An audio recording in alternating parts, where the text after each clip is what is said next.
Hi friends, అందరికీ నమస్తే. ఈరోజు వీడియోలో పంచదార వాడకుండా హెల్దీగా బెల్లంతో పాలకోవాని 15 నిమిషాల్లో తక్కువ టైంలో రుచిగా ఎలా తయారు చేసుకోవాలో చూద్దాం. పాలకోవా కోసం ముందుగా కాచుకున్న చిక్కని పాలని ఏదైనా ఒక కప్పు కొలతతో 1 కప్పు తీసుకోండి. ఒక గిన్నెలోకి పాలను పోసి 1 కప్పు పాలకి అదే కప్పుతో 1/2 కప్పు తురుముకున్న బెల్లం వేసుకుని పాలల్లో బెల్లం కలిసేంత వరకు కలుపుకోవాలి. బెల్లానికి బదులుగా మీరు కావాలంటే పంచదార కూడా వేసుకోవచ్చండి. పంచదార అయితే పొయ్యి మీద కోవా చేస్తున్నప్పుడే పంచదార వేసేసుకోవచ్చండి. ఇలా బెల్లం మొత్తం కరిగిపోయాక ఒక ప్యాన్లోకి పాలను వడగొట్టి తీసుకుందాం. ఇప్పుడు పాలని కొలిచిన కప్పుతోనే 1 కప్పు మిల్క్ పౌడర్ వేసుకోండి. మిల్క్ పౌడర్ పాలల్లో ఉండలేమి లేకుండా కలిసేంత వరకు కలుపుకోండి.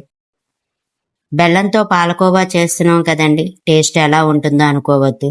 నేను ఇప్పటికి 4-5 సార్లు కోవా చేశానండి. మా ఇంట్లో వాళ్ళందరికీ బాగా నచ్చిందండి. అందుకే వీడియో చేసి పెడుతున్నాను.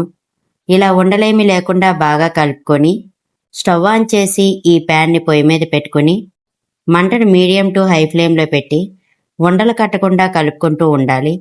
ఇది త్వరగానే దగ్గరికి వచ్చేస్తుందండి. అంచులకు ఉన్న మేగడ్ని తీస్తూ పాలల్లో వేస్తూ కలుపుకుంటూ ఉండాలి. ఇలా కలుపుతూ ఉంటే 5-6 నిమిషాలకి పాలు దగ్గరికి వచ్చేస్తాయండి. ఇప్పుడు 1 స్పూన్ నెయ్యి వేసుకుని కలుపుకుందాం. చివరిగా మంచి ఫ్లేవర్ కోసం కొంచెం యాలకుల పొడి వేసి కలుపుకుందాం. చూడండి, కోవా దగ్గరికి వచ్చేసింది కదండి. ఇలా వస్తే సరిపోతుంది. ఇప్పుడు స్టవ్ ఆఫ్ చేసి నీరాసిన ప్లేట్లోకి వేసుకుని ఇలా స్ప్రెడ్ చేసుకుని చల్లారనివ్వాలి.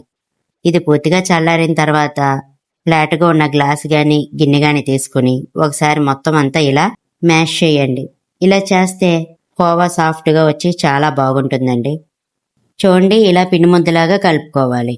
మీకు ఇలాగ రాకపోయిందనుకోండి, కొంచెం 1 స్పూన్ నెయ్యి వేసుకుని కలుపుకోండి. అప్పుడు ఇలా పిండి ముద్దలాగా వచ్చేస్తుంది.